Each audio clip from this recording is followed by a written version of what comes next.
I think we are ready to start. So, again, welcome everyone to our first webinar of 2026. We are super excited for today because we will speak about the very urgent topic on how to build a profitable social ads engine. You might wonder why a tool like Kickbite that runs tracking and attribution is speaking about the topic today. And the reason is because over the last 3 years, we have tracked and analyzed more than 2 billion in ad spend across a vast amount of 8-figure brands. And due to that, we have seen thousands of ad creatives and formats and actually know what drives performance.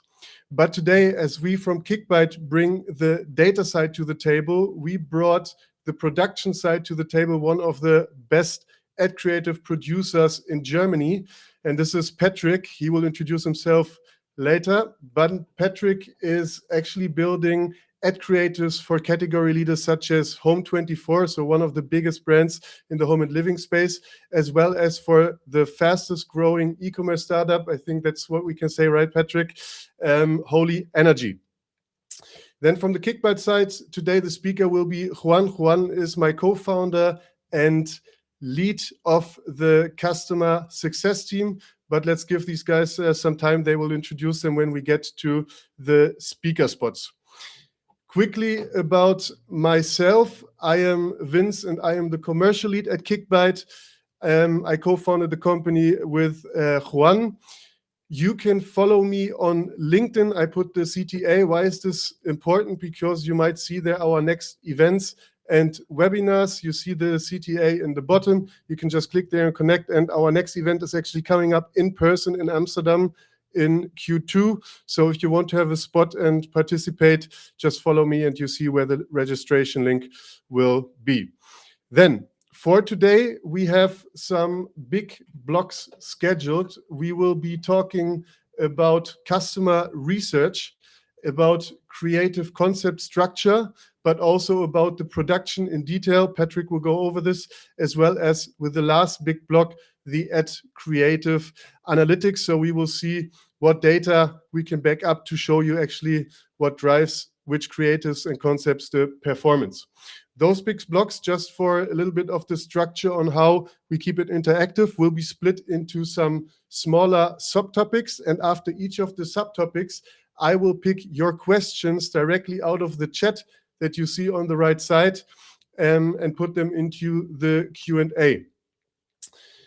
That being said, let's test the chat together. You can just drop where you are tuning in from. So from my side, I will start. It's Berlin, so we know everything is working. I see there's already Frederick, Paul, Rosie, and yeah, Rosie is Fred, Fred is Rosie, and there's another Vince. That's nice. We have people from Amsterdam and other Brussels. That's really cool. Yeah, so this is how it will work. I will take the questions from there if you have some, and we'll address them right away. Then, before I head over to the speakers, I want to give you one final note. It's important that you stay until the end because we prepared one live concept for you that we will take from one brand, and it might be you, so that you can add this concept to your creative flow later for free and build on top. We'll see what brand we took and how this will work out. Before we start, one question. We have a poll on the right side. I just created one. I will start the poll, and I would like to know from you how many people are attending from an agency and how many work as marketeers on the e-commerce on the brand side. Take a couple of minutes, not of minutes, of seconds to answer the poll. I will put the poll results also here. Until now, we have many people from the e-commerce side and small amount of agencies. Both is amazing. You can reach out to us afterwards and we will help with whatever questions you have. Cool. I think that's enough to get an understanding of where everyone is tuning in from. Let's start with the introduction of the first speaker. I will hand it over to my co-founder, Juan. Welcome, everyone. So, first of all, thank you for joining. As being said, I am Juan, one of the co-founders from Kickbite. I am actually from Colombia. My Colombian friends tell me I am not Colombian anymore because I have been in Germany already for 10 years. And my German friends tell me you will never be German. Anyways, I have been in e-commerce analytics for the last 10 years, actually experiencing many of the problems that you might be having right now. The most painful for me back then was having wrong quality, like bad quality data. Back then it was GA3, the one that was always saying Google is the best. But also when you look deeper into the in-platform data, you were very fast realizing that all of the platforms are creating tracking systems, models, attribution, just to claim, hey, I am the one that created this conversion. But we all know they are trying to incentivize that you put more money there. This is actually the reason why we created Kickbite 4 years ago with Vince. Super short, what we do is collect data with our 4-layer tracking system, completely unbiased, build customer journeys, and then apply intelligent models to identify what are the touch points that are most important for the final conversion. We then group all of these insights into use cases. By now, 600 marketers use us on a daily level, and we're very proud that category leaders like AG1, Anchor Crowd, Plane, Smartphone Hershey's, and Giraffe are fans from Kickbite. My role in the company is product and most important customer success. So I get absolutely all the problems from my clients. Um, and because of this, and because I am all the time analyzing this data, I have identified certain patterns.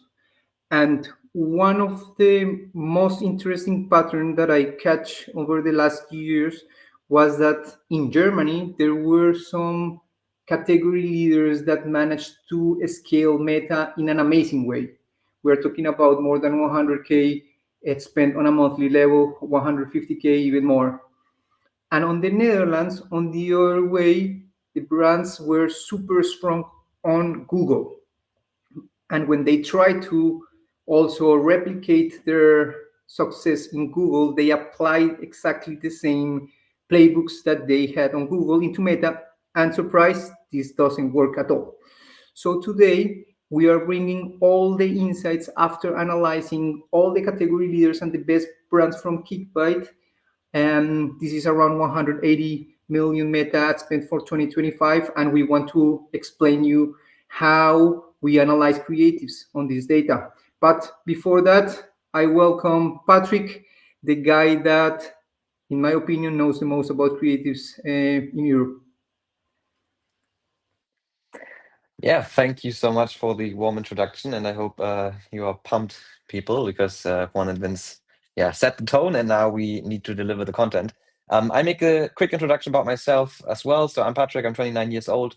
I'm 8 years into performance marketing, so I never did anything else in my career, to be honest. Just focused on Facebook ads from day one, and today it's Meta and TikTok and so on. And I founded the ad creative agency Creative Dreams in 2021, and we managed to be Meta business partner and TikTok ad award winner. So that's what we do and how we work. Creative Dreams is a paid social ads agency. We are very specialized on ad creatives because it's the most important part of paid social today, and that's what we are going to talk about today as well. So we are managing over 50 million of ad spend this year or last year. This year will probably be even more. And we are a highly effective team of A players. So we are a small team of individuals which are specialized in their crafts, from creative strategy, about editing, about copywriting, and everything that you need for building great creatives. And that's what we are doing day in, day out. First of all, I have just two questions just to get you to know you a little bit better and to suit the content to your needs as well. So first question would be, if Vince, you could pop it up, on which platform you're mostly advertising. The poll is coming now, and we'd like to see the results pretty quickly because we have a second question after that. Okay, so it's Google, Meta, Google Meta, no TikTok at all. That's interesting. Okay, so it's more Google than Meta. I thought it would be even more Google, to be honest. Okay. So we are 57-43. Are these the final results, Vince? Okay, perfect. So we are pretty even Google and Meta. That's interesting, and I like that. We thought that would be 70-30 for Google, to be honest. But we have another question, and this is: how much ad spend are you managing per month? Where are you? Are you in the biggest spenders of greater than 100K per month, or more in the middle field? And then you know which people we have here. We can suit the content better to your needs. So we have some big spenders here. That's good. That's good. Yeah, that's very good. Cool. Okay. So there are people that are really spending money. It's not just a hobby or some idea of doing marketing. You are really spending money on the platforms. Okay, cool. Very, very good. So we can really talk about ad creatives, about performance marketing, and paid social, because you are already experienced. And with the agency that is managed by Meta, in the partner program, we've been invited last year to San Francisco to have a look at the headquarter, to have a look at HackerWay first. So the original headquarter of Meta and the San Francisco Meta Tower. And you can see my wonderful colleague and co-founder Mara on one picture. And when we went there, it was middle of last year, so June, July, I think. And there was one thing that we talked about all the time, that everybody's talking all the time about, is AI solutions. So how can I build AI creatives, and how will Meta do everything to build everything with AI and just take everything away from the brand and the agencies, and everything that we do will be AI driven. And I have a little bit of another opinion about that, and I found to discuss this with leaders at Meta there in San Francisco as well. And this is: only those who can create good ads without AI will also create good ads with AI, because AI is just like a tool that you can use, but it won't make you better if you're not good at building ads right now. So this is why we would go today into how to build ads from scratch. There is AI as a tool in the process, but it's not just giving everything to AI and just waiting for any result, because you will get anything that you have no idea about why it works, how it works, and so on. So this is why we will go deeper into how we work in our agency before AI and with AI, so you have both perspectives. And more than 50 million per year is what we've managed last year as an agency in all of our ad accounts that we are managing for our partners and clients. And to give you an understanding about how this is managed and how this works for us and how important creatives is that we have 10 million managed by media buying. So we have just 20% impact on the performance by your media buying and how you do media buying. You have about 40% managed about how understanding your customer and how to understand your customer in the details, in your niche, and what they are feeling, what are their pains. So this is 40% of your results. And you have about 40% of your results in crafting ad creatives. So how to build them, how they look, how they feel, and how it works for you in the process of production and being lean there. So this is how I see it, and this is how Meta sees it as well, because we have about 40 million of ad spend that we've managed last year, or 80% outside of the ads manager. And this is why we will talk about a lot of things that are outside of the ads manager, a lot of things that will not happen inside of media buying and ads manager and Meta platform. And to give you an understanding about what we are talking about today, it will be first media buying. So we will talk about the ads manager, but it will be quick and dirty, and we will make a pretty quick slot there. Then we have customer understandings, and then we have crafting ad creative. So we have like the holy trinity of social ads. This is what we need to understand to build great performing social ads. And to first start with the easiest part, so we can have an easy start together into the topic, is media buying. Because I want to tell you how we look at media buying today and how we manage media buying in our agency. And When we talk so much about creatives, there is sometimes the question if media buying is even relevant enough to talk about. And for me, in my opinion, yes, it is. It is definitely relevant to talk about, but not because you can find your unfair advantage in media buying. You won't outplay your competitors by better media buying than he does or she does, but you will lose against competitors who are running on best practices, because best practices is what you need to have today in place, and you can perform very, very good, and you will have your competitive advantage just by best practices, not by anything tweaking other than your competitors. And this is why, people who are still from the old standard of media buying, who can do interest targeting testing, very sequenced audience testings and all that. This, for example, is an ad account from myself. I had an online shop in, I think it was 2020, 2021, with a brand for fitness products. And this was how we did advertising. So we did very narrow targeting tests with detailed audiences to find out who will work for us as a brand. Maybe just drop it in the chat for a second.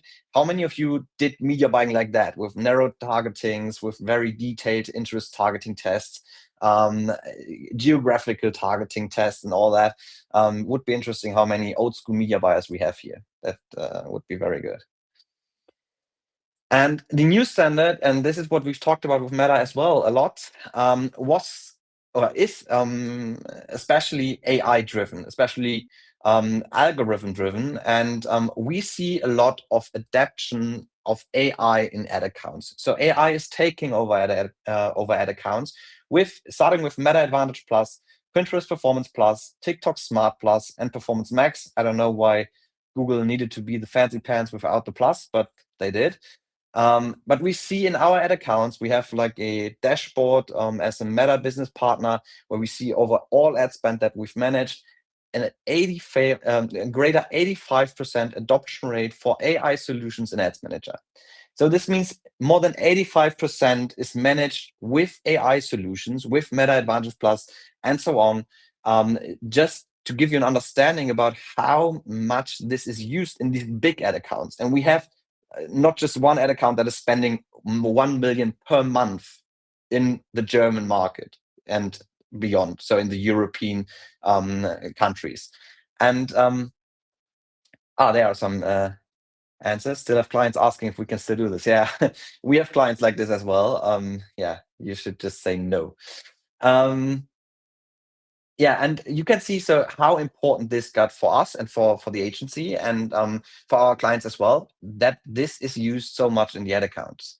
So media buying dues in 2025 is for us still ABO creative testing campaign. So very easily, I want to test every creative concept with a dedicated budget set to find out if this creative concept is really working or not. So ABO creative testing campaign is 90% in all ad accounts the best chosen for creative testing.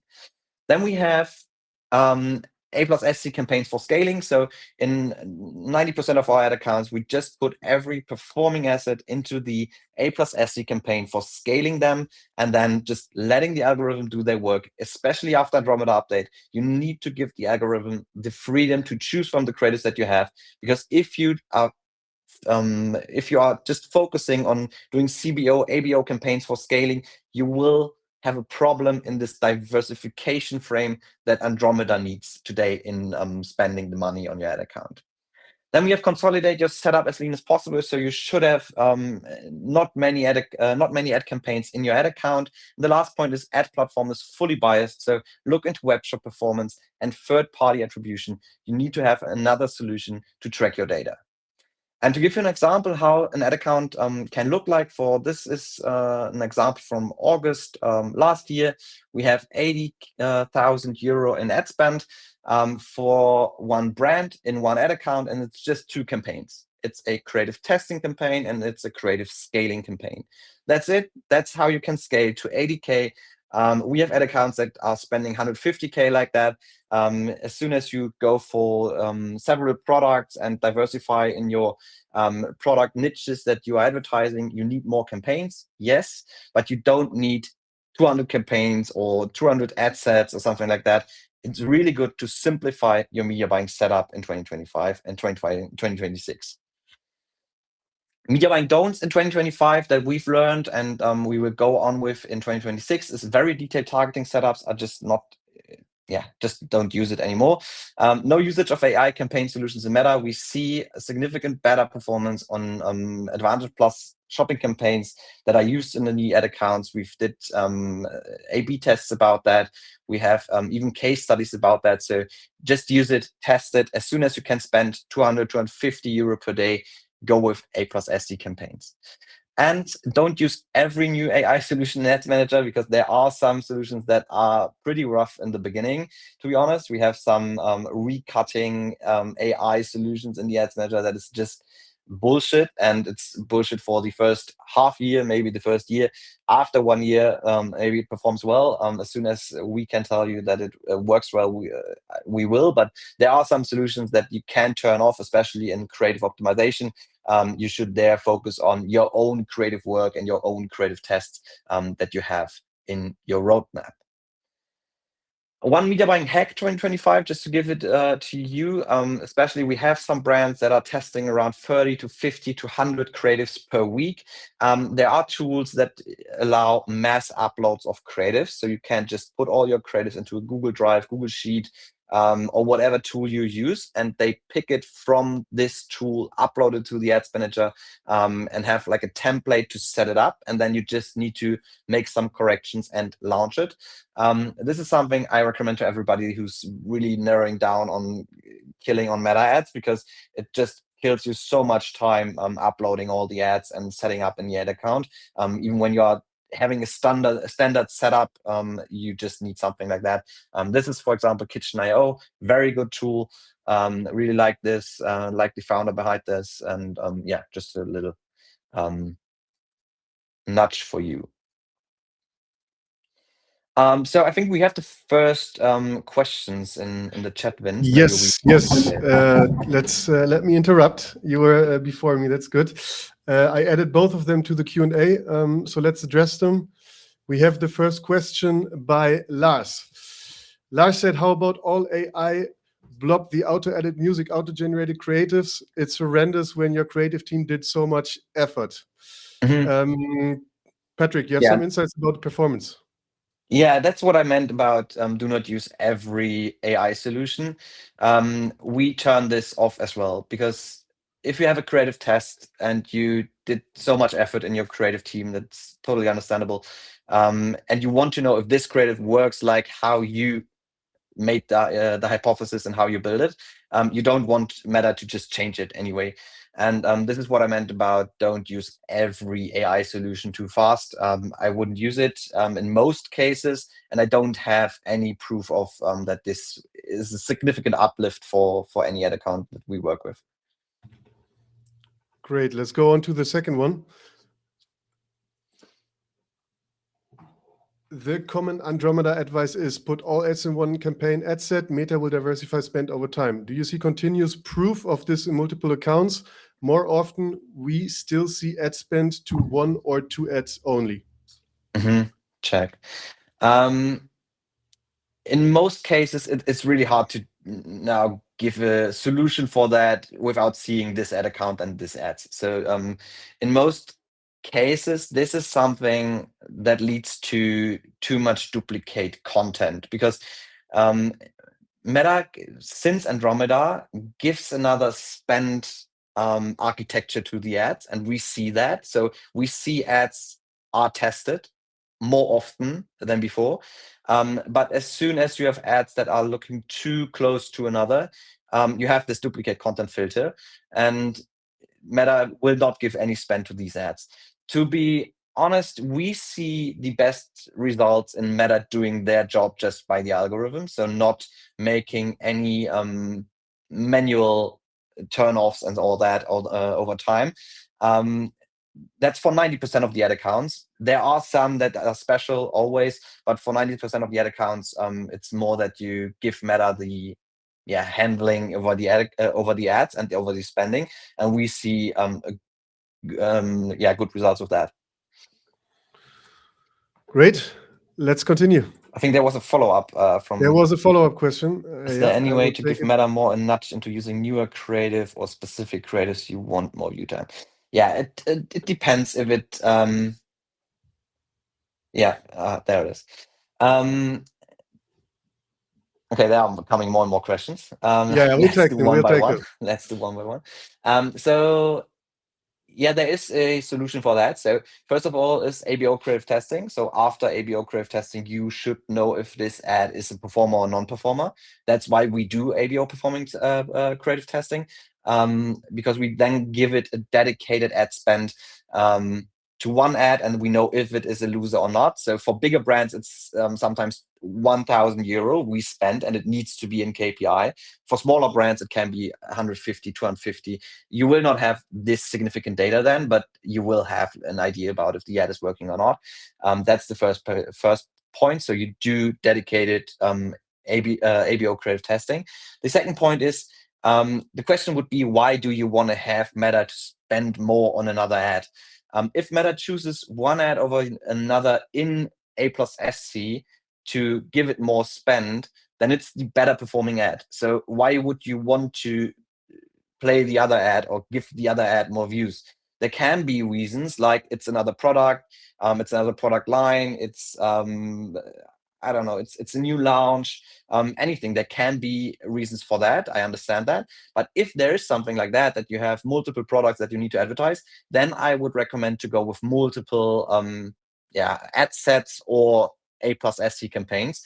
That's what we do with our clients. So if we have like, for example, for Holy Energy, we have energy drinks, we have iced tea, and we have milkshakes.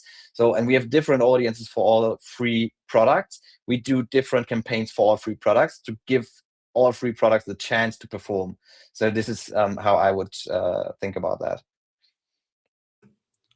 All right, let's take the next one. I think the last one is something you'll probably address following your presentation. Mm-hmm. Any advice reasoning for extremely fluctuating ROAS, like below 1 day and 3+ the next day? To be honest, it's really hard to answer, because you should look at your analytics about a given time frame. So I would look at it about 7 days, 14 days, 30 days, and this is what Kickbite and the guys are perfect for looking at these time frames. I would never look at ROAS on day-to-day basis, to be honest. I've never did that in the past. So at least 7 days is what you have to look at. Maybe Vince, you have another point on that one. Yeah, we will, Alician, take this question up when Juan will speak about the analytics, and we will give you even the insights about the customer journey lengths as a benchmark per industry. So there you can check what type of attribution window would actually also fit in the time frame to analyze those ads to answer this question. So we also barely look at 1 day. We usually take a time frame that's longer than 1 week to assess the full customer journeys, but we'll get to this. Yeah, the last one, Patrick, please confirm. I think AI versus man and woman made. I think this will answer once we go into the production. Right, so let's continue with your presentation. Yeah, sure. Let's do that. Just one hint. I don't think that AI is right now replacing us as an agency or you as a marketeer on the brand side. But yeah, let's continue and then talk about it in a second. Yeah, so we've covered the part of media buying. So okay, I closed the questions for a second. We've covered the part of media buying, so make it pretty easy. Build campaigns very lean, very simple, and that's what you should focus on. Next part is understanding customers, and as I've already said, we have like 20% of our results made in the media buying and 40% in understanding the customers. So this is even more important than the media buying. You can make more wrong here than in media buying in paid social ads today. And just to remember, only those who can create good ads without AI will also create good ads with AI. And I never would recommend you to just put everything that you know into ChatGPT and say, hey, you are my copywriter, just write me some scripts. This is the bullshit that I see all the time when clients are coming to us and saying, hey, we've tested so many scripts and so many creatives, and nothing is working. And we do a creative audit. So we do an analysis of the ad account and look at the ads, and everything's very simple, scripted content that you see that is AI scripted. Then we have very much duplicated content because AI is just thinking in one box, and you really need to be a very pro to prompt it otherwise. So I would first learn to build ads without AI, and then I would implement an AI into the process to make it quicker, make it faster, make more volume. But first of all, I would start in understanding the customer without AI. And to be honest, everything you do in understanding your customers, and that's why it is understanding your customers, is not so much about your product. You should stop talking about your product nearly at all, because the focus you should put is always the customer that you are addressing and the problems and the needs that they are focusing on. So focus on your customer instead of your product. And when you're doing creative strategy, you need to focus on things like their wishes, things like their pains, problems, needs, objections, and routines. You need to find out all these things. What are they wishing for? What is their goal that they are aiming at? For example, if you have a fashion brand, everybody has a goal how they want to be perceived by their people around them, and this is what you should advertise to. Not that you have like a very, very handy clutch that you can carry around or something like that. Then there are pains. So what are they running away from? What are the things that they don't want to have anymore? So for example, if you keep it with the fashion brand, because it's always a very hard example. So it would be other way around.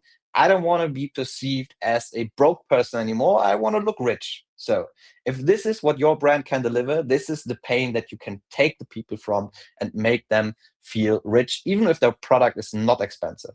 Then we have their problems, we have their needs. So what they are really looking for deep inside of them.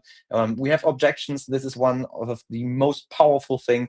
Objection handling in paid social ads. Ask your customers, what was it that you had nearly not bought the product? Very important questions. So which objections do you need to handle to get your customers to buy your product? Then we have their routines, very important as well for paid social today. Back in the past, it was more about wishes, pains, problems, needs, desires, everything about that. Today, you need to include routines as well, because everything you want to deliver to the customer, you need to build a story around it. And the story can be a morning routine, a day routine, a story that happened with a friend, everything that keeps coming and coming again in their lives. So their routines is something that you can address to catch the people in their feet, like, hey, this is how I feel. This is how my day looks like. I want to look at this ad, and I want to know what they are talking about there. And in the end, there are just two things that make people move in today's world and every world in the past. There were positive emotions, so everything that is positively, and negative emotions. These are the only two things that can move people. So there's the emotion of I want to get something or somewhere as an emotion. So the positive one, and we have the negative one. For example, somebody is holding a gun against my head and I want to get away from it as fast as possible. So we have a negative emotion that we want to definitely not have anymore. And to give you some examples, we have some things here. For example, we have positive emotions. I finally feel comfortable with my own skin. I've finally found a healthy alternative for whatever it is, for breakfast, for my snacks, for whatever your problem is as a customer. I get out of bed so much easier in the morning is another thing. So very positively, women react to me in a completely different way. Very good if you are selling fashion or perfumes, is like how the other gender is reacting to me. Very positive emotion that I want to get. Or for example, my dog has such a beautiful shiny coat. So very positively driven emotions that I want to get there as a customer. The other way around, we have negative emotions. For example, same thing, skincare, but we have, I finally got my skin problems under control. So I get away from my problems. It's negative emotions that I want to get away from. Then we have my nails don't break anymore. We have my data volume isn't running out all the time anymore. We do telecommunications as well. That's why this is an example. I finally found a beautiful sofa within my budget. So we have another negative emotions. I don't have such a big budget, but I want to have a cozy, nice sofa. For example, and then we have, my dog finally doesn't have diarrhea anymore. Or another example, I don't have diarrhea anymore. We have a supplement brand that is advertising with that. So this works pretty well because it's scroll stopping as hell, to be honest. How do you, we have a question from Joost. We will send the link with a 25% discount to the supplement brand. Yes. I can highly recommend for a friend, and I know that from a friend. Yeah, these are examples for negative emotions. So you see, you have both ways you can advertise. To be really honest with you, negative emotions nearly work better every time in every brand. There are really low amount of brands that are working better on positive emotions, but I know that brands like to advertise on positive emotions for the branding effect, and it can work. So you can definitely test both.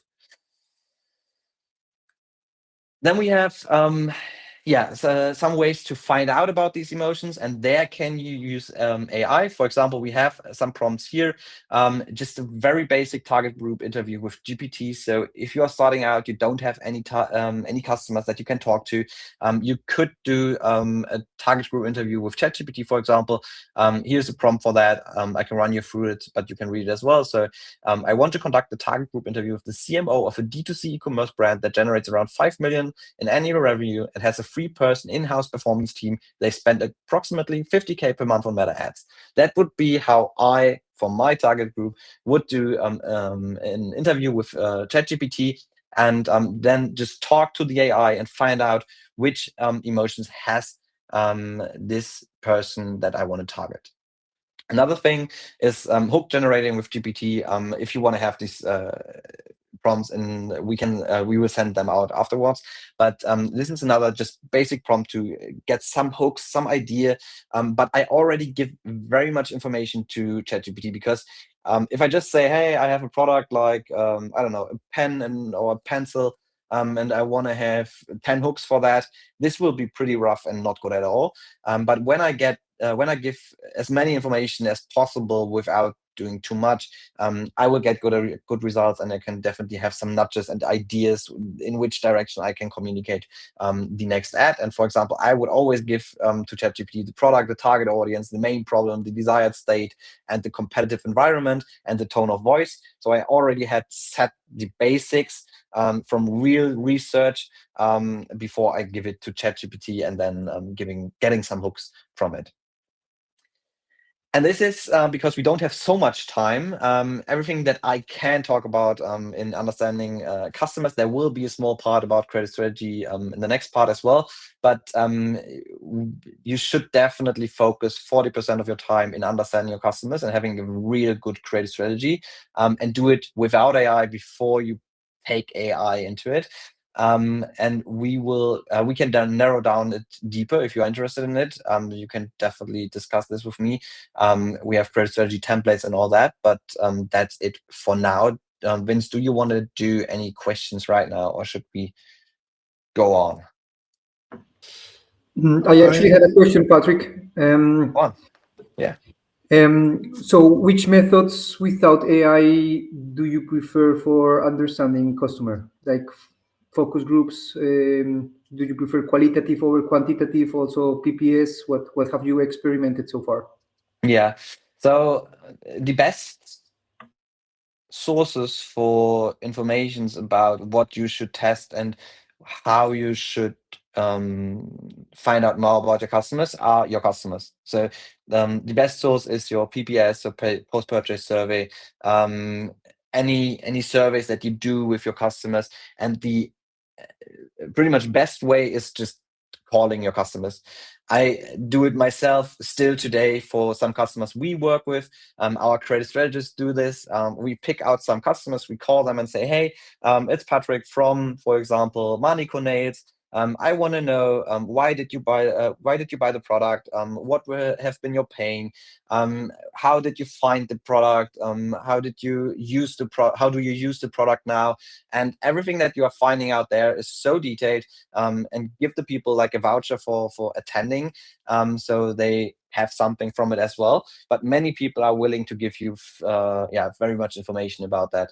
If you don't have any customers, to be honest, internet research, Facebook ad libraries, and then use AI, because AI knows a lot about things that we don't. Anything else, Vince? No, I think that covers it. I can only say that I have, when we later show also the ads that we created for Kickbite, have used this framework. And for me, it was really, really helpful, because when we do the interviews in our sales process or in the after sales process, especially about the objections, that has helped us tons in finding the right angles for our concepts. So I highly recommend paying attention to what you're saying, actually, because I've used it myself. Cool. Right, let's continue. Cool. So let's continue with the last part that we need, and it's pretty much one of the most important, crafting ad creatives, because as we've already said, we have about 20% media buying, 40% understanding the customer, and 40% crafting ad creatives, so building your ad creatives in the end. And what I want to show you here today is our internal process, how we work and how we do it every day. And the end goal is that you need a system that produces fast, cost-efficient, and scalable creatives. That's the most important part. If it's not scalable and it's not spending 10K on a lifetime, one creative, it's not a good creative. If it's not cost-efficient in the production because it costs you 10K to produce it, it's not a good creative. And if you are not fast, it's not a good creative as well, because you cannot be as fast as the market if you are slow in your production. So that's how you do it, and it's pretty much really how we do it internally, and how our people, when we onboard a new creative strategist, copywriter, whatever, get the process from me, and I will just show it to you and share it with you. First of all, we have more evolution than revolution. So you recycle what works instead of reinventing everything from scratch. Point one is everything that already works can be scaled as long as it doesn't scale anymore. If it doesn't scale anymore, it's not you should go on to the next part. But if you have something that's working on, like, for example, 2K ad spend per month, 3K ad spend per month, and you cannot go over this, it's just not scalable. It's nothing that you can build on and nothing that you should follow up. So then you should go with new ideas and new concepts. Then we have fully planned ahead. So you work with clear scripts, clear briefings, and production templates. So everything should be really narrowed down so that everybody in the process, so your team or partners, know exactly what to do from copywriting to editing. Everything's fully scripted. Everything is like a machinery that we are working with, and not so much creativity in the process. Creativity is up front, and we come to that in a second. And in the end, you get a steady flow of new creatives that are tested and improved without chaos, without unnecessary costs, and you have scalable creatives. And that's what I want to talk about today with you. In the end of my presentation, we have the production workflow. And the production workflow begins always with one point. But first of all, we don't want to do it so theoretical. So we have an example with out and about. We pick them as a good example. You can do many angles with. You can do very various creative types. So that's what we want to go through in the process as well. So we always start with a direct response ad creative strategy. And as I already told you a lot about understanding your customer, this is a part of creative strategy. Another part is full funnel creative strategy. And this is the thing that I want to emphasize most, because I can't run you through our full creative strategy framework because I don't have the time. I think I'm over time already a little bit. Vince, you give me a sign if I need to stress. We are still good. Okay, all right. It's good. So let's focus on full funnel creative strategy, because I can't show you everything in this time that we have. But the most important thing is that we go full funnel in today's advertising, because I don't know how many of you know the full funnel principle and the awareness stages, but we run a customer always through different awareness stages. We have unaware, we have problem aware, where I know that I have a problem, but I don't know how to fix it at this moment. We have solution aware, so I know that that there are solutions, but I don't have the one that I will buy now. Then I have product aware, so I get aware for a product or a solution specifically. And then I have most aware, where I'm just choosing between 1 or 2 products, finding out which product is the right one for me, and I'm already ready to buy. If I translate it into a creative strategy, it's pretty easy how you did media buying in the past as well. Tofu, mofu, bofu, top of funnel, middle of funnel, bottom of funnel. And we have top of funnel for longer video creatives, inspiration aesthetics, video sales letter ads. So the mindset is to get into people's minds. Then we have middle of funnel, so mid-length creatives, mid-length videos specifically. Then we have benefit statics, and the mindset is handle objections. And now you find all the things that we've talked about earlier. So objections, needs, desires, wishes, and so on. So move the people from one state to another. And then we have bottom of funnel, so short videos, call to action creatives, and call to action statics. So it's trigger action. If I translate it into a funnel, it could look like that, for example. So we have top of funnel, very unaware, problem aware. We focus on UGC creatives, creator creatives, video sales letter creatives. So everything that gives us time to explain what we are addressing to the customer. And there we can address problems, needs, desires, wishes, everything that is most important for our audience, and we get the people into the funnel. Then we have solution aware. Sorry, one video is not playing, but it's like an animation of the products. So then we have solution aware and product aware, so we get more into the products, and then we have most aware, where we get into testimonials and call to action creators that focus on moving the people just on the last click and buy the product. And for example, for out and about and the buggies that we've just seen on the screen, this could be from in the first stage. I don't know that my stroller has limits, so I'm fully unaware. I've just bought my first stroller. I'm walking it through the park, and I find out, wow, as soon as I get in the woods, it gets problematic, and then I get problem aware. So I experience limits of my stroller. Is it traveling? Is it beaches? Is it woods? I find out that it doesn't work for me. If I didn't know before, now I know. Then we get into solution aware. So I want to break these limits. I want to travel. I want to get into the woods. I want to get into the beach with my baby, or whatever I want to do. I need a buggy for that. I need now something else than my stroller that I already have, that I already used in the past. And then I get into product aware. So I found buggies from out and about. I've found them. I've seen them. I've maybe already researched a little bit with other products, and then I get into, I probably will buy a buggy from out and about, and maybe it's just a discount code or a sale or whatever event it is that then triggers that I buy the product. But this could be a full funnel creative strategy that you have declinated from top to bottom, and how you move the people from the first thought to the last thought. There are definitely other customer journeys than that as well, with other thoughts, but this could be one. And to be honest, I know that because we already had a stroller brand that we've scaled in Germany, and we've had strollers and buggies with this brand, and did some pretty good creative work and scaled the ad account from 5 to 6 figure monthly spend. So this is one journey that definitely would work in full funnel creative strategy for this example. After we have the direct response ad creative strategy, we focused on the full funnel creative strategy. We focused on desires, wishes, needs, etc. Everything that we've talked about before. We get into reporting on data, and we have 3 points to check. We have first own data, so we have ad account, Google Analytics, third-party tools. We have second point competitors data, so we have Facebook ad library or tools like adspends.com. So you can focus on just researching on the ad library, but with tools like, for example, adspends.com, you can find out how much spend which ad has. It's roughly good, because it's not exactly. It measures with a CPM that's probably the CPM, and with the impressions that are public. So this is how it's measured and how you get the KPIs, but you get an idea about which ads are the most performing ads. And in our cases, it's roughly okay to find out about the best performing ads there. And then we have the markets data, so research and statistics, data about your own market. So this is everything that you should research in this in the sequencing, because you should focus on own data, then competitors, and then markets data. Own data is by far the most important thing.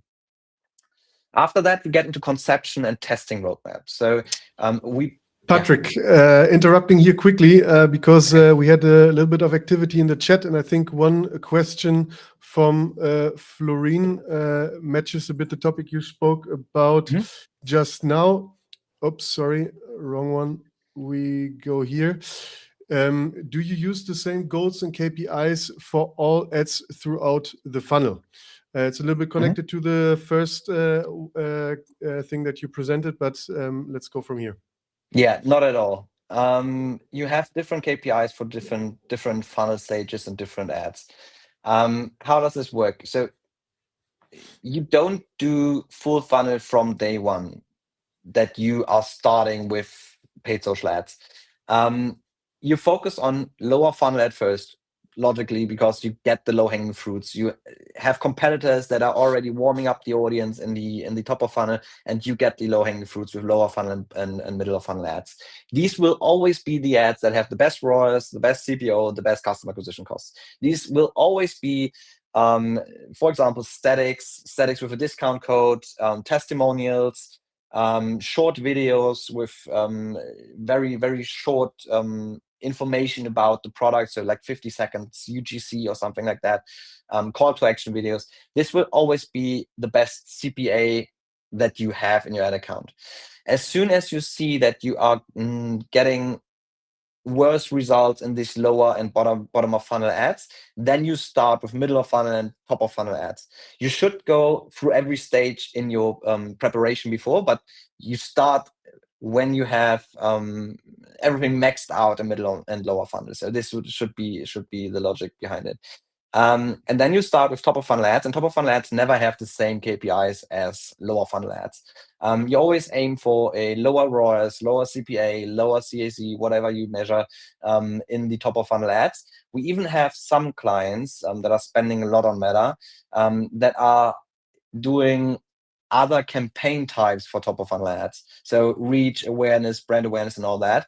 But this is when you are spending already, I don't know, 200K per month or something like that. Then you can start thinking about things like that. Before that, just focus on conversion ads, and you won't have the same results. But you can check that with tools like Kickbite, for example, that you have different attribution settings, and in these different attribution settings, like 7-day, 14-day, 28-day, you see different performances on the ad creatives, and this should be your benchmark then, and you should focus on working with this. So quick answer, no, not the same KPIs. Long answer, I hope you could follow what I've just wanted to say.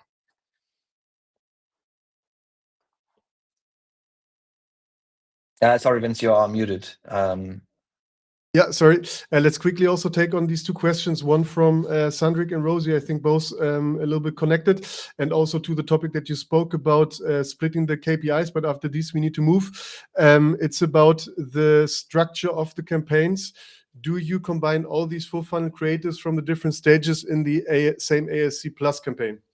Yeah, depending on spend, to be honest. So the ad account that we've just seen, because Joost was saying, hey, he just saw 2 campaigns, had only 80K spent per month.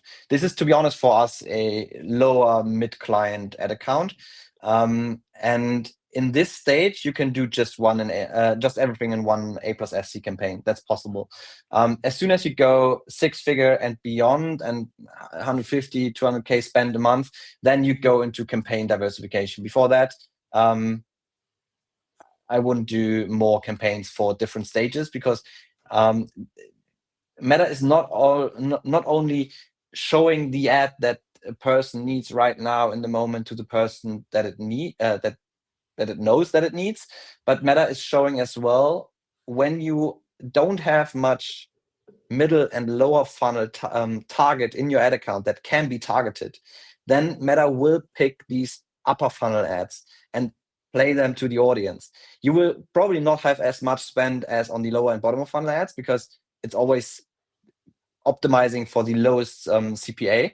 But you will see that as soon as your performance goes down a bit, you get more spend on the upper funnel ad creatives, and you see that there will be leverage in one A+SC campaign with different creatives from different funnel stages as well. Clear. And then maybe the question from Rosie, that's the last one before we move forward. Do you use the same campaign setup for different stages of the funnel? So I imagine, for example, the goal setting or the attribution that is optimized on a 7-day click versus 7-day click and 1-day view. Do you make differences there when you think about top, middle to bottom funnel? Setups? Nearly the same answer like before. It really depends on your ad spend. First of all, I would focus on just one campaign setup. So conversion driven, ABO creative testing, and A+SC creative scaling campaign. As soon as you have maxed out that, so you're spending 6 figures, you have the feeling of maxing out this setup. There are some solutions that you can use other campaign setups as well, like awareness and reach and traffic. We even have a meta case study with Home24 for that. So we did a brand and conversion lift study on incremental ROAS with Meta for Home24 for using these campaigns. So awareness, reach, traffic, and so on. But this is when you are just more advanced in that. I don't know on which stage you are, Rosie. Don't know where you are right now, but you can do different campaign types. But first of all, I would just focus on conversions and A+SC. All right. This one really quick, just yes or no. Do you split campaigns on country level? This depends as well, because we have some clients that have different ad accounts for different countries. Then no, because it's just one ad account, one country. If we have one ad account for different countries, then we do split on country level mostly, yeah. But DACH is mostly one thing.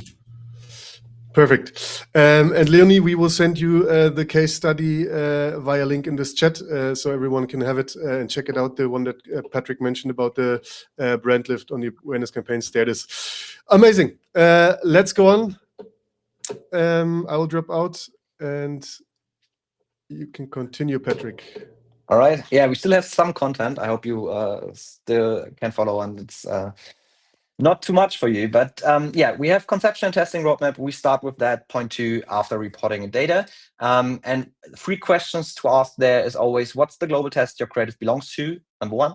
Then when will you test this ad creative test? So when will it happen? Very important for your creative roadmap. And what's the concept that you are testing? So the parts are your offer, angle, structure, creator type. And this is the most important thing, because concepts that you are testing should be set together by different parts of which this creative exists. So offer, angle, structure, and creator type are the most important parts. And for example, it can look like that. If we go back to our example with Out and About and the Nipper V5 stroller, we have a testing roadmap where we focus on one component that you are testing. So the offer is always the same. The structure is always the same as well. We do a short form vlog format, 30 seconds to 60 seconds vlog on social media for Insta Reels, for example, targeted. And we have creator type moms in her 30s. So this is what we want to target with the creator type. So like the persona, but it's way more narrowed down and more detailed, built out as a creator type. And what we are testing is the angle. And the angle can be different emotions, different targets, different needs that I have. For example, my stroller has limits. The second is I want to walk easily in the woods. The third is my neighbor got this new buggy. Total other emotions. So I have seen it at my neighbor's house and I'm like, wow, this is looking really good. I want to have it as well. And I'm just buying out of these emotions, for example. Or I want to jog with my baby. I want to do sports with my stroller and I can't with my actual one right now. So this is a creative testing roadmap that you could build for your first 4 angles, 4 creative concepts, and you copywriting all these angles from these concepts. Just to give you an understanding of what the most important creative components are that you can test is 1 baseline hypothesis for your test. Never test without hypotheses. Then the offers, the marketing angle, the ad creative structure, as I've just said, a vlog format, problem solution, get ready with me, whatever, how you structure your ad, especially for videos. Then the formats, so video, photographic, and the creator types and the creator themselves. This is everything that you can use to test, and Juan will pick this up later for analytics as well. And a creative testing roadmap can look like that. If you are more advanced, then this is some creative testing roadmap of a client of us, where you have really narrowed down what are we going to test, when are we going to test, what is the angle, what is the structure, what is the format, have a clear ID for the test, and then in the analytics that Juan is talking about, you can analyze everything about that. Then we have direct response copywriting.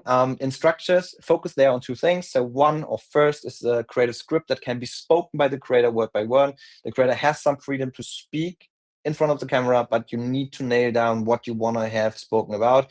Otherwise, you just have random content from some creator, and you don't test what you wanted to test.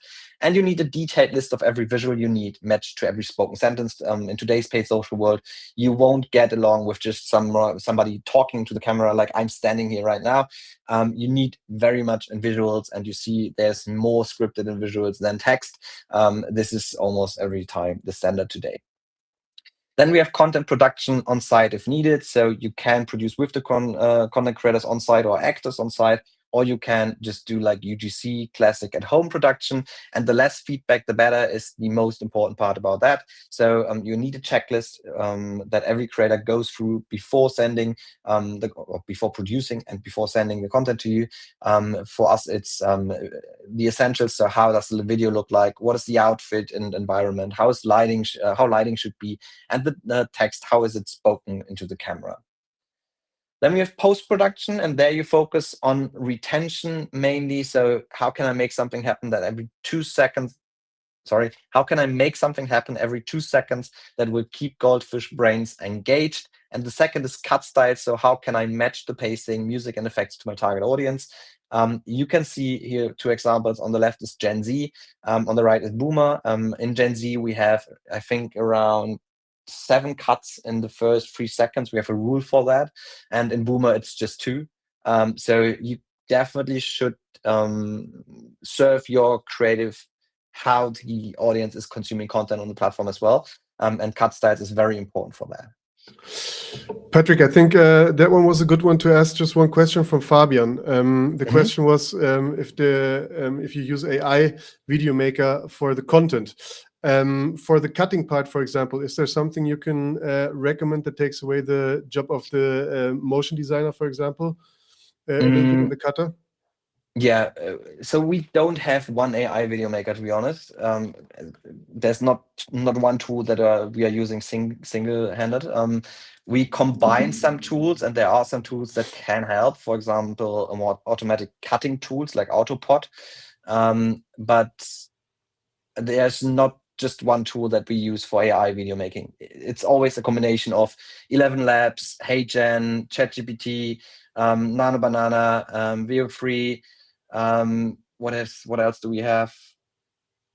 I think that's the main things that we combine, because you can do good picture generation with ChatGPT, but nothing with video. So you can't do any movement things. Then you need HeyGen, for example, for AI dubbing in different languages. So I have some slides later about that as well, but it's always a combination of some tools to get a decent result. Yeah, and since you spoke about this bigger stack of tools that you need in order to make really an AI creative, did you test fully AI creatives versus human-made ones and see which one actually worked, or if you were able to scale an AI creative? I don't know a single case that is scaling just on fully made AI creatives right now. Maybe there is one anywhere in the world, probably. Anywhere there will be some, but even the AI creatives that we are making has some human-made parts in it. So no, not yet, but yeah, maybe in the future. Right. Patrick, what about some details on the creator acquisition process? So how does that normally look like? That's one of the most, that's the hardest part, to be honest. So I have a creator acquisition team. So we have team members who are in the acquisition of creators every day. So we do direct outreach. We work with platforms, but we have a content pool that is like building itself with referrals and everything like that. For single brands that don't have that, I would always recommend to go with some platforms. There are platforms like Influy, for example. I just write it down in the chat. This is a good one, or Speakly, for example. But for us, the platforms are mostly not on the highest quality level that we need to deliver to our clients. So we have our own creator pool. We are working with actors a lot as well today, because there are some things that these content creators can't do. You need an actor for that, for example, that really can act in front of the camera. For example, for comedy ads that are way more acting and facial expressions than just content creating, like content creator does. So this is what you can do. Great. I would actually address the one. I think the one from Jos could be something that's solvable with AI. It's about the creation for ads with different pricings on different countries and markets. With catalogs, it makes sense. But he says that with the other creatives, it can be super pricey to create these ads over and over again. Is this something you might have seen with an AI solution? To be honest, so I don't have one case where we display the pricing in the ad. I don't think why this would make sense in for example, a video ad. So catalogs and all that may be if you have like big discounts and all that, but I don't have a case like that yet in my career, to be honest, that we display prices in ads, because ads never sell the product. Ads sell the click to the landing page, and then you sell the product on the landing page or on the web shop or whatever. That's our philosophy, to be honest. So I would never advertise a price. Very clear. Good. Then I think you are mute again, sorry. Yep. Then I think we can hand it over to the closing part, Patrick. Yeah, sure. You can say a few words. Yeah, last some words about this process. So this is everything we do with our clients, and everything we go through in an ongoing process. So you see it's repeating itself every day, every week, every month. And if you are interested in anything about that, we offer free creative audits as well. You can just book a call with me, so with me personally, and we'll talk about your challenges, whatever is right now in your head about paid social and paid ad creatives, and see if we can help you there, and analyze your ad account and give you some nudges in which direction it could go for you. This is the main content part from my side. So I hand it over to Vince, I think.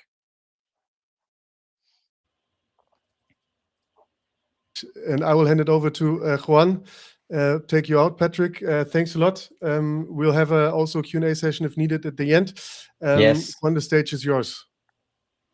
Thank you. So by now you have either amazing creatives from agencies like the one from Patrick, or you have hacked this production workflow internally, or there is also an alternative that is actually that you have both of them, which we see in some of our accounts.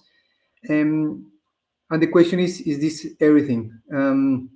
Unfortunately not. As Patrick said, this is a continuous process, which requires continuous iterations and learning. And that's why the whole part of analytics also plays a very important role in creating that system that Patrick mentioned.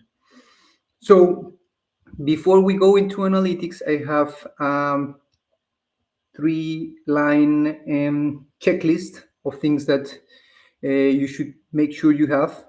And the first one is super boring, but is, believe me, very important, because it will enable us in the future to make really cool analysis, and it's the name convention. What is a good name convention? I get this all the time, and I don't like strict rules. I just believe that an excellent name convention is the one that matches the variables or the parts of your concepts. So like Patrick was explaining, in his structure, he has in most of the cases the offer, he has the angle, he has the creator type, he has the format. In this case, the name convention should contain those variables inside. What is again a name convention? It's just the name of the ad that you put on the business manager. So couple of examples. Bad names are most of the cases very short. They only contain like product information and some other things that no one knows. Even worse is cases when names are different. So on the next one, it's not stroller, but it's about they change a little bit of the word of the product name. That's very bad names. Good names are complete. They have all the time components, as I mentioned, and in the ideal cases, the variables within the part of the concept repeat themselves. So, for example, if it's mom's 30 years, then it will remain mom's 30 and not next time written in a different way, like mommy, right? 2 years ago, this was very hard to maintain because you required either a tool, like actually I don't know any tool that do this, but you will require like some sort of Excel file that maintains the same rules across all the specialists that are putting names into the business manager. Right now it's easier and you can use AI for that. That's a very easy case that I always recommend to our customers, where you can just basically put your ad structure and tell them, give me the name following strict rules, and use this dictionary so that they keep repeating themselves and be clean. So first item. Second item that I recommend before launching the ads is to actually define what is a winner ad and what is a loser ad, because I have seen in many cases that marketeers change their definition of a winner ad when they see the performance. So ideally, you have this job done before that. And like Patrick on the recommendations said, potentially you will even need different definitions of a winner based on the funnel stages. How is my process that I recommend on defining what is a winner ad? First of all, you need a North Star KPI. This is very business specific, like business model specific. For companies that want to grow super fast, I recommend new customers and cost of acquisition as the main KPIs. For companies that are very profit oriented, I recommend to focus in profit and POAS. For brands that want more efficient growth, we go for ROAS. But important that is third-party attribution metrics and on in-platform metrics. I will explain why. So once you have chosen your North Star metric, you go and define exactly what are the thresholds. This could look like winner ROAS for bottom campaigns, ROAS of 4, loser ROAS, it's less than 1. And another important variable that I also like to choose is what is the minimum amount of spend that I need in order to make a conclusion about the performance of this ad/concept.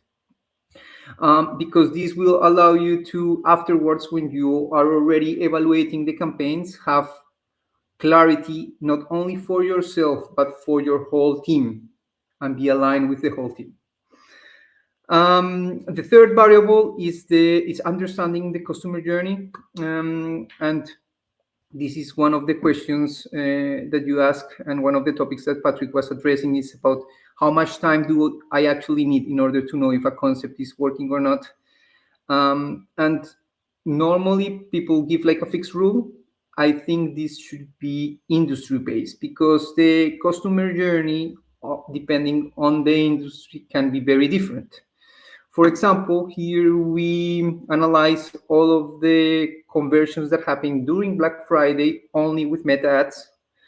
And we found that the customer journey in the food industry is in average 3 days, so super short customer journeys. Here, you don't need to spend too much time to make a proper decision. For skincare and cosmetics, around 11 days, the average. fashion goes up to 18 days, and home and living goes up to 31 days. So the amount of time that you need in order to make this type of decision depends on the industry, and ideally it has a filter on the channel, because it could be that the customer journeys of Meta are longer than the ones from Google, similar to what Patrick was saying, based on the stage of the user that you actually are addressing it. Because in many cases there are buyers that are ready to buy, but also buyers that, as Patrick said, are not aware of the problem at all. They will require more time. An important, yeah. I put in this question, Juan. Yeah, exactly. Strollers will be in home and living. But this information should actually be in the future completely connected with your brand. Your tracking supplier should be able to give you this information for your brand and for your channel, actually. Good. So one important note here is that average only covers 50% of the buyers. So it's also important to move away from buyers and from the average customers, and think about quartiles. So if you want to cover most of the buyers, you need to jump into 80%. This is my recommendation for important decisions. Something that is super relevant here is that the more time that you take, the higher the confidence of the decision. The less time that you take, the higher the risk. So that's why you always need to be playing how important is this decision, and how much information, how much time can I wait for this. Going deeper into cosmetic example, if we look into Black Friday customers again, we see that 25% of the buyers bought the same day. 50% of the buyers, the average, bought within 11 days. 17% took 19 days. And if you want to take absolutely all your buyers, our tracking system was able to track one customer that required 450 days from the first touch point to the last touch point. So this is precisely what I am saying, that you need to play with the confidence based on how much buyers you want to have. So in this case, I always recommend, for important decisions like is this channel working or not, to go for the Pareto, which is closer to 80%. So you know right now what is a winner, what is a loser. You have awesome name conventions. You also have awesome ads, and now it's about testing. And you also understand the customer journey, and now it's about testing. Patrick, I wanted to ask you a question before I go into how I actually analyze a creative. I wanted to ask you, what do you normally do with a winner ad? What do you normally do with a loser ad? So when we do ABO creative testing, we just turn them off and get the learnings from that. So find out why didn't it work, or save the hypothesis that didn't work. Winner ads so they stay running in the creative testing campaign as long as they are running on our target KPIs. But we duplicate them as well into the A+SC scaling campaign, that we have the chance that it will scale further in this campaign. Yeah. And for future concepts, do you use that winner ad as a base and then try to play with another variable? Yeah, that's exactly what we do. What you have to be aware of, that you don't produce duplicate content. So you have a winner and you are too close to the winner with the new ad. That's just after Andromeda, not suitable for the ad account, for the algorithm. But yeah, we use just the winner. For example, the angle with jogging works well for out and about, and we would find this angle and test it with different creators with different structures. So not the vlog format, but problem solution format, or we go with get ready with me for a jogging day with my child or whatever. So we would change other variables of this creative. Yeah. Thank you. Clear. So from the analytics side, I have brought some principles on how do I recommend to go after you have already launched your ads, you have waited enough information, and you are ready to make some learnings. The first thing that I recommend is to go from general to specific. elite media buyers already understand that the success of an ad is connected with the webshop performance. So I always start with how is the webshop actually behaving instead of going directly to the ads. I want to always know, okay, if I am analyzing the last 7 days, what did actually happen with the webshop? And with the webshop, I always look into some general metrics. In the ideal case, a composition of KPIs, because there is not one KPI that tells you absolutely the whole picture. I normally look into, of course, marketing efficiency ratio. This is very generalistic, but in combination, for example, with the amount of new customers and with the cost of acquisition, it can open a lot of very interesting scenarios. For example, you could have that the marketing efficiency ratio from the whole account is low, but the amount of new customers and is super high, and the cost of acquisition is also super low, which means that actually you should be putting more money because the acquisition engine is just working excellent. And the reason why the efficiency ratio is down is because of having more new customers versus returning customers, which is in many cases great. And the other KPI that I also like to check at company level is, of course, the contribution margin 3, which tells you at the end how profitable is the webshop. After webshop analytics, I look into channel analytics. And with channel analytics, again, third-party attribution instead of the data from the ad platform, because there is a lot of duplicates there. And then after channel, assets, campaigns, assets, and then finally ads. So from general to specific. The second principle that I follow for analytics is to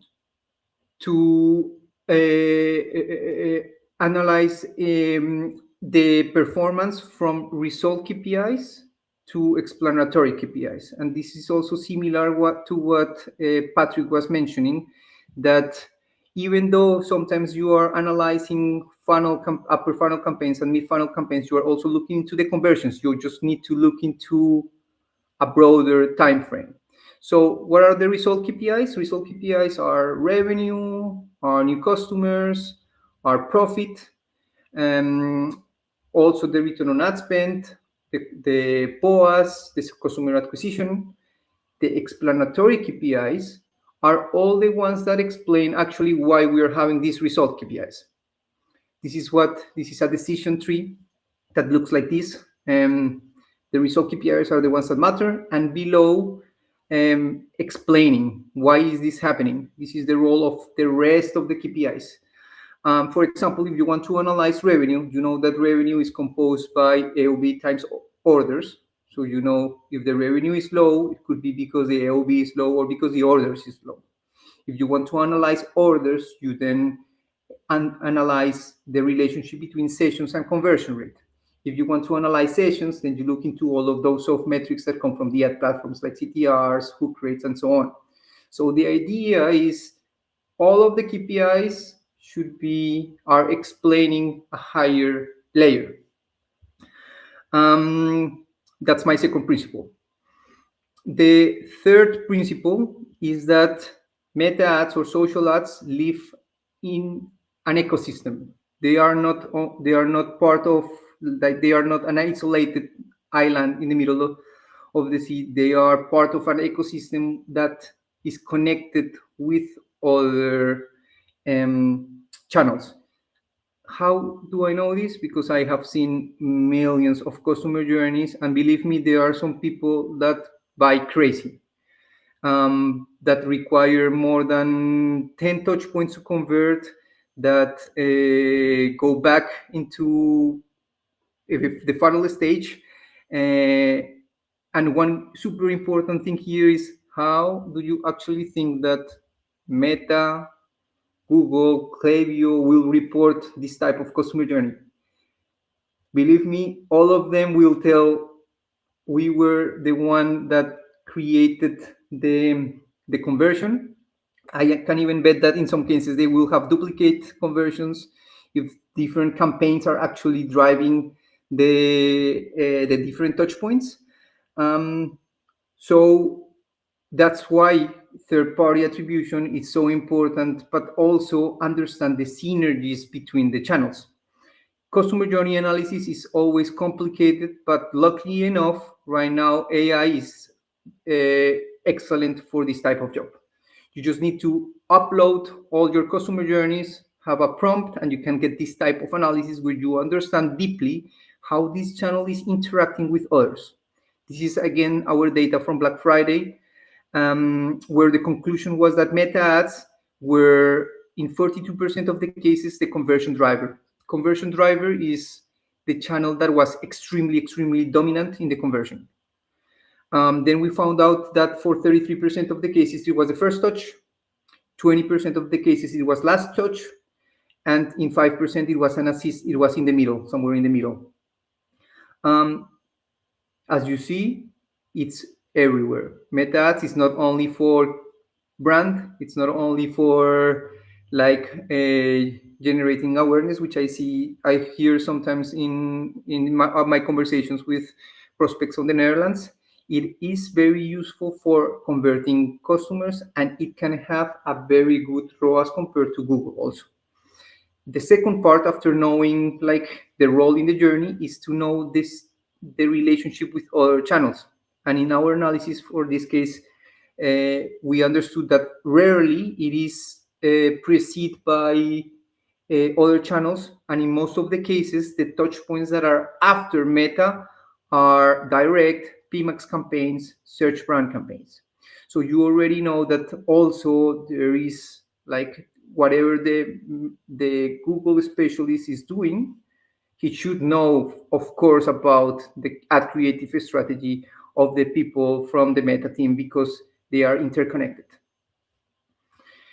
Good. My last principle for analytics is that aggregates shape the playbook.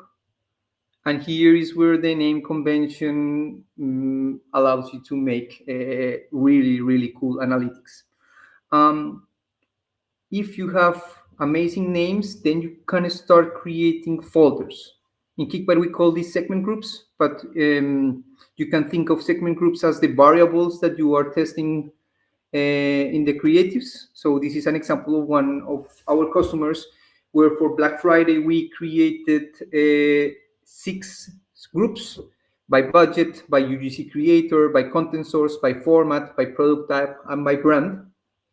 And then inside these folders, you have each of the possible variations from the group.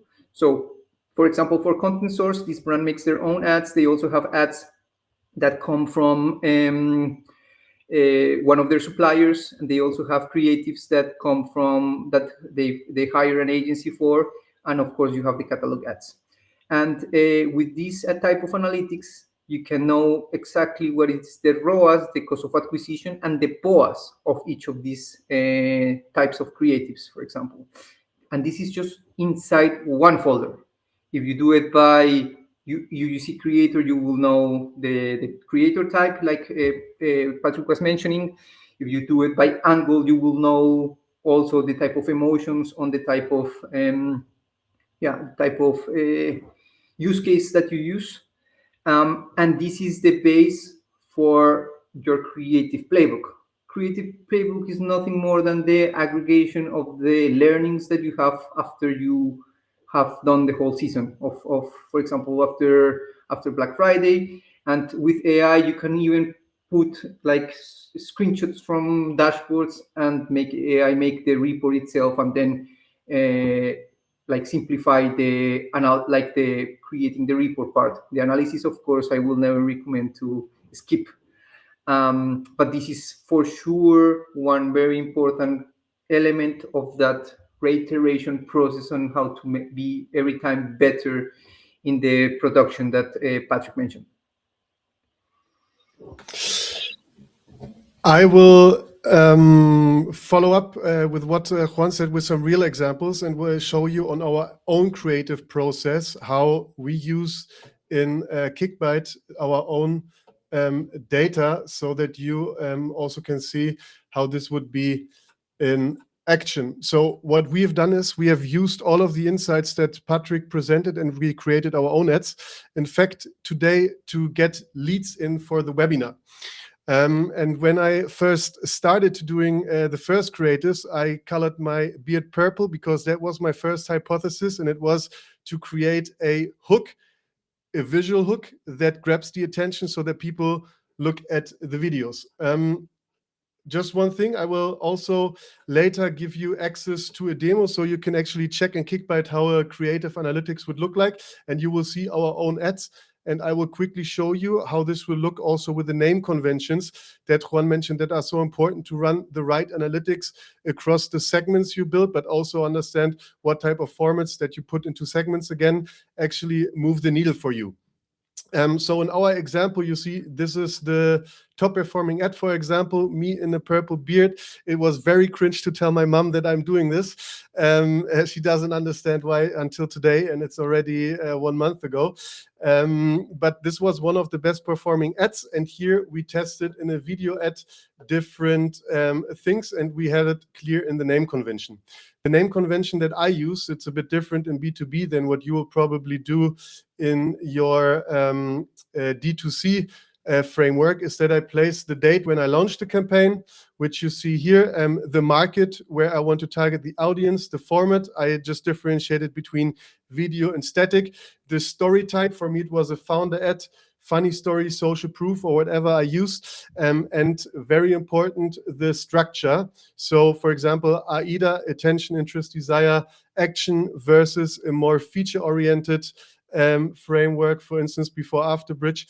And then also went for the problem, which is in this case price. We sometimes have GA4 data is bad, and the last part where I have relief is the marketing angle, so more touching the emotions. Once you see here the performance, like Juan said, you define your North Star metrics, so what actually makes a winner creative, that you see here in the top, for example. In our case, we defined a cost per lead goal. In your case, you could define a customer acquisition goal or a return on ad spend goal, for example. You can set this by absolute values, or you take a benchmark against your total account performance, and you would say, if I'm 50 or 20 or 10% below my account CAC, then this is a winner creative, for example. Yeah, if we adjust it here by 10%, you'll see, of course, there will be more winner creatives than when I set it to 50% below CAC. The real power is then, of course, if you use your name conventions to actually build the segments. So in my case, I've just built 2 segments prior to analyze it. I said, okay, I want to analyze my static image ads against my video ads, but you could, of course, like Juan mentioned, actually combine your in-house productions in one segment and compare it against Patrick's agency creatives and see where you have a higher ROAS if it was worth the cost, for example.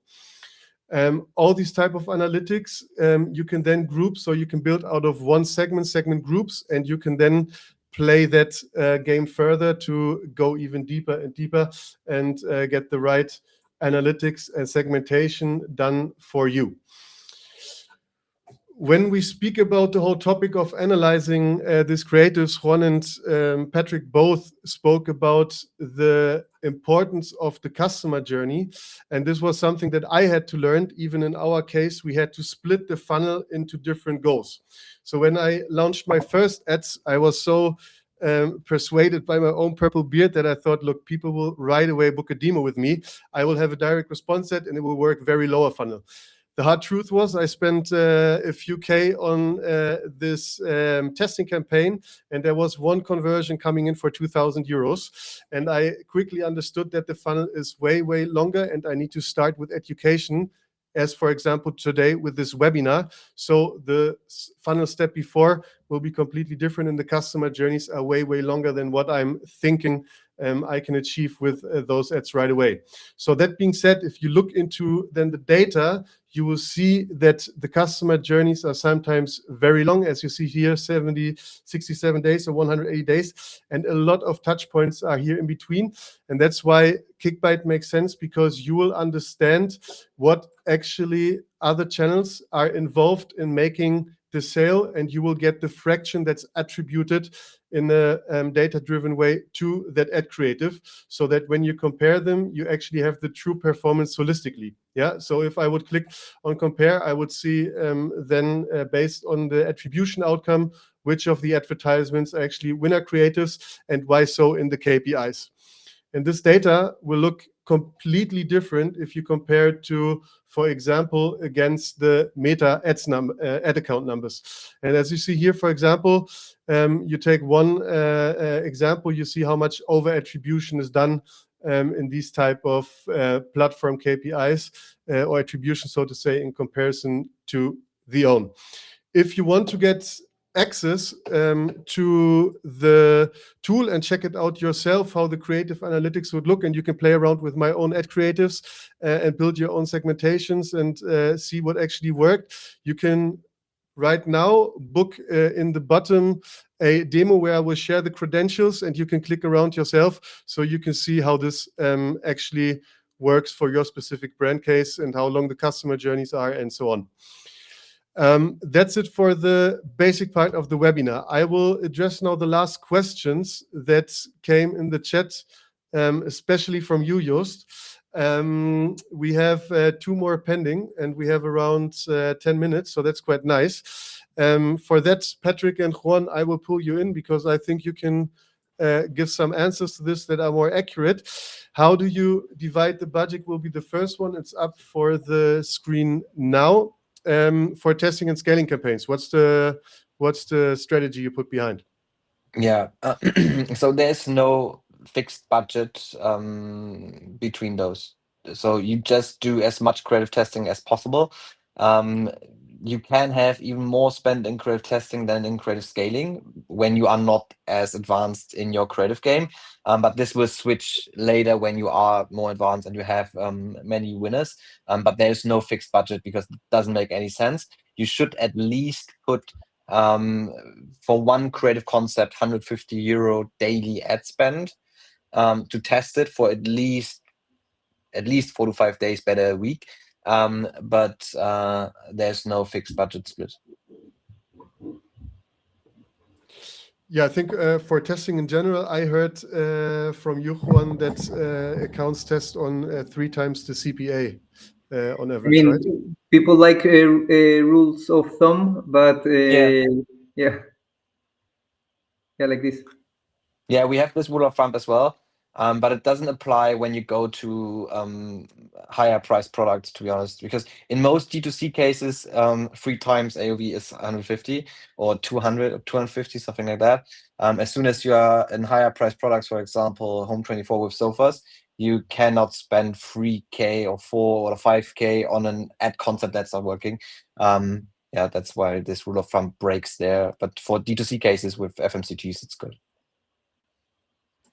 Cool. Let's take the last one. This one's a bit longer.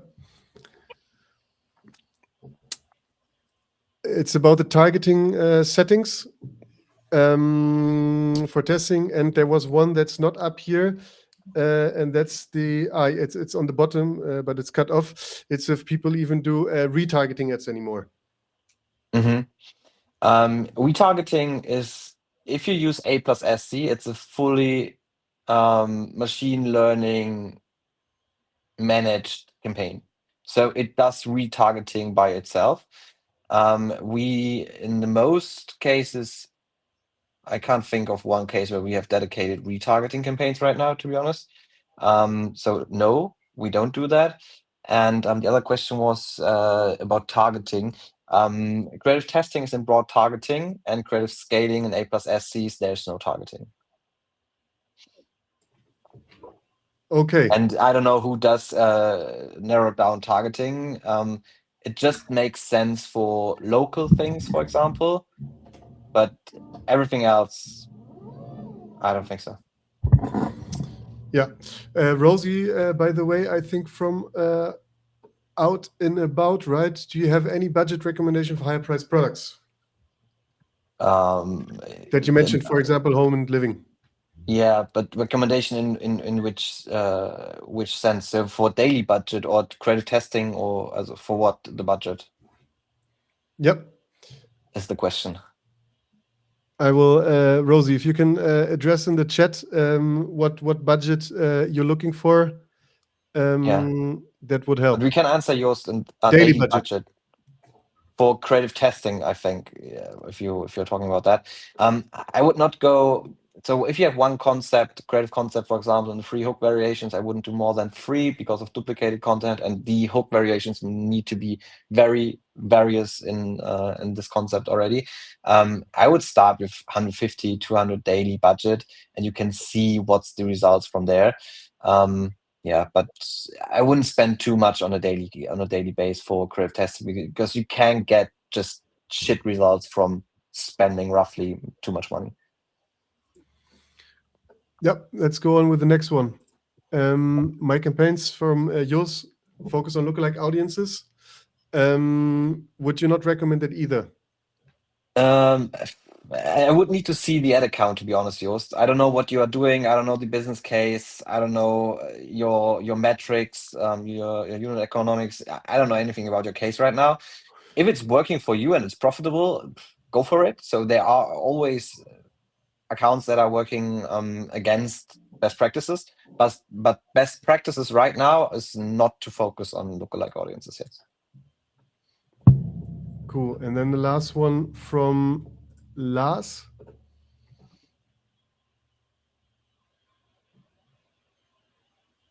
Okay, we're gonna say, how do we steer age groups when we know our clients are 20 to 40 years old? Show majority to 50 plus, even though our creator are within 20 to 30 range. That's so if it's in an ASC campaign, I had the same case, like I think from September last year, was a Dutch brand as well, that we had the same problem, that we had the wrong age group addressed, even when we showed the right creators. Then it's targeting in messaging. So you have the wrong messaging. You maybe have the right creators, but you don't have the right message for your target group. And that's why they don't look at your ads. And when they don't look at your ads, they just click away, and you get other age groups that are looking at your ads that are then getting more of your ads. So the principle is simple. Who's looking at your ad and who's consuming your ad will be the ones that your ads will be shown to. So that's the principle. And if the 20 to 40 years old are not watching your ads, then it's just not targeting these people and older people. Yes. Guys, let us know in the chat if the questions are not fully answered, so we can follow up. But I think for me it was clear. One from Marie. Also a bit long. I will read it out if it's cut out at the end. Yes. So for us in new markets, low funnel campaigns cannot deliver enough conversions to scale at the beginning, even with a good tracking setup. Therefore, we test more awareness-based campaigns now to warm up the audiences. Would you rather say, according to your approach, go back to a lower funnel ASC plus campaign with all creatives for different funnel stages instead? So basically not splitting the campaigns into the different campaign goals, but putting all of the funnel stages into one ASC to get enough volume to get out of the testing phase, for example. Yeah, that gets very detailed, to be honest. And without any information about the market size, the brand, the product, the ad spend level, it's very hard to answer that. Look, what I will do in this case is I will take out my CTA, and Marie, you take the one from Patrick and book a free creative audit, and he will answer this question in detail to get all of these informations. Do we have a deal? Yeah, we can do that, because I have no idea how big the market is, how many big spenders you have. If you have many big spenders, you always have enough lower funnel target audience. If you don't have big spenders in your market, so you are solely founding something new that's that nobody knows now. It will be tough to advertise it in lower funnel, sure, but without any information, that's very hard to answer, to be honest. Perfect. Would be wild So guessing. there's in the bottom, you guys see the book a call. This goes directly to Patrick's Calendly. So Marie, feel free to drop it and have a free call without any strings attached. Yeah, or send me a message on LinkedIn with your brand and your situation, and I can have a look up front as well. Perfect. Besides, of course, Milo asked the last question that maybe rounds it up. We have hit it exactly on the spot. It's 4:45. I thank everyone for attending and being so active on the chat. We got a lot of questions. It was super interactive, and I hope we delivered a lot of details to it. To address the last question by Milo, yes, there will be a replay. We will send it afterwards. You will get all of the recordings, or this one large recording, and can zoom in to the details where needed. Also, of course, you guys can later reach out to everyone that you saw here on LinkedIn. We are always people that like to help. And we also have a little bit of gimmicks for you. We will share some of the prompts you can use for the AI, especially for the research part, for example, with you via email also, so that you can integrate that into your creative process. Cool that you guys enjoyed it. We hope we'll see you next time. We'll have more of these webinars coming in in-person events. Thanks a lot to you, Patrick, for delivering this amazing content. It's not regular that someone with so much expertise does it, and then for 1 hour with all of the insights and details. Many people are afraid that other agencies take away the knowledge. You are not. I love it. So next time, I hope we can have you again. And until then, also thanks to my co-founder, Juan, for bringing in the data analytics. We say bye from the whole Kickbite team and partners, and enjoy your evening. Thank you so much, guys. Great audience. Thank you for the questions. Bye-bye.